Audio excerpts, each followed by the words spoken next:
Good morning, class. Welcome back to our video lesson for oral communication.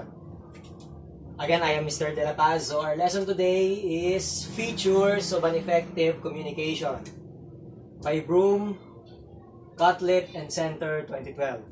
What do we mean by features? When you say features, they are characteristics, qualities of, again, an effective communication. So all of us, we want this.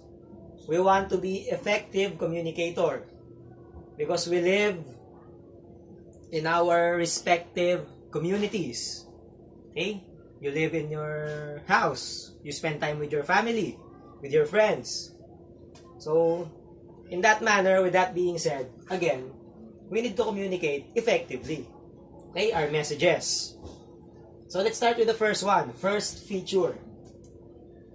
We have completeness. So, from the root word complete, meaning your message in the communication process does not lack any detail. Okay? So, when you speak something, it should have complete details in the statement, in the sentences. Example, let's say your parents are asking you to buy something, to buy something in the store, from the store. Let's say your mother asked you to buy shampoo. She told you, you buy me this product. Okay? She has to give you the brand name. What else? The color, the size, which will make her message, her statement, complete.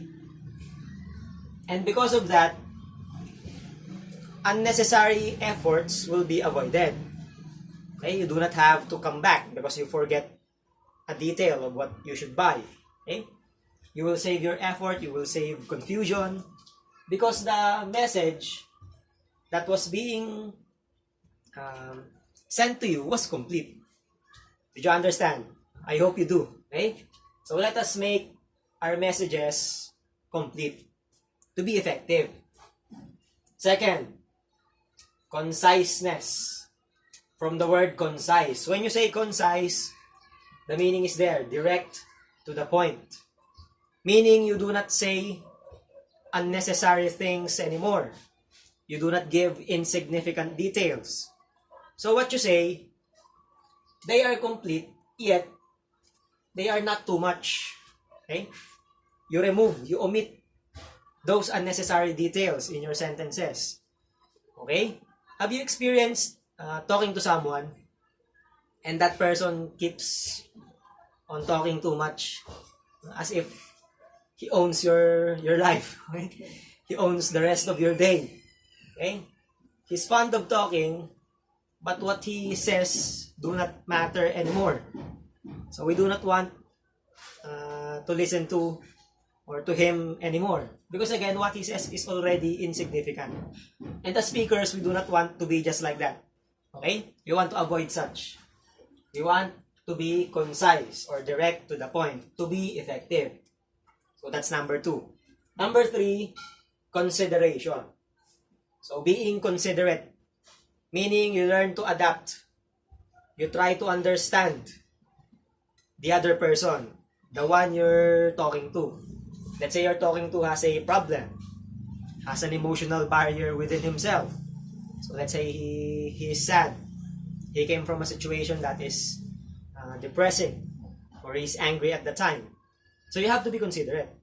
You have to watch out for the words you will say or for the timing. Okay? Or let's say the speaker or the receiver is from another country, from another group, with another culture. So again, we have to be considerate. We have to be sensitive in what we say. Or let's say they say a message or a word that offends you. So in such a case, let us be considerate so as to not affect our communication or relationship negatively. We want to save the relationship. Okay? More than the feelings, our feelings. What matters is the the communication, the relationship. So, consideration. Number 4, concreteness. And when you say concrete, the meaning is there, supported by facts, figures, real-life examples, and situations. So, from the word concrete, meaning solid. How did it become solid? How does your statement become solid? When it is supported by this, by facts, meaning you're factual, what you say is credible. Okay? So have you tried or experienced listening to a person, a speaker that is effective, no? Meaning he was able to convince you, to persuade you in what he says. Probably because he presents this. He presents numbers, he presents data, he presents his own experience, and you know it very well. No? You agree with him, you believe him. So again, you become credible, you become effective if you present this. So make sure that when you speak to someone, what you're saying has substance. You're a substantial person, a substantial communicator.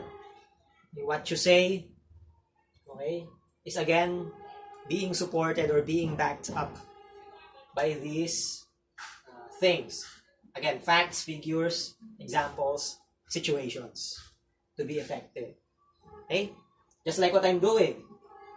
I'm giving examples, situations for you to understand. Okay? Next one is courtesy. From the word courteous. Meaning, when you have courtesy, you have respect. Or when you're courteous, you are respectful. Meaning you respect differences. You respect someone's uniqueness. You respect individuality. Okay? So, courteous is different from considerate. Or courtesy is different from consideration. Because when you are courteous, you also have to consider the words you say. You're not just being the receiver. So in giving feedback, in speaking, you have to choose your words. You have to choose your sentences. You have to be careful. Okay? So as to be courteous, you have to be polite. Especially when speaking to various people. Let's say your professors, your superiors, your parents, the authority. Okay? Practice always respect. And you practice this to everyone, not just to people who are above you, but even to all kinds of people. You let us be respectful. Okay? Observe courtesy. 6, clearness. Or in other words, clarity. Meaning you speak smoothly.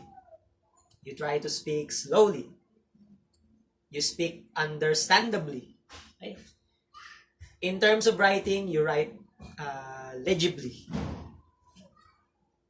You're clear. You avoid jargons. You avoid technical terms. Okay? Because we want to avoid confusion. We want to be clear. Okay?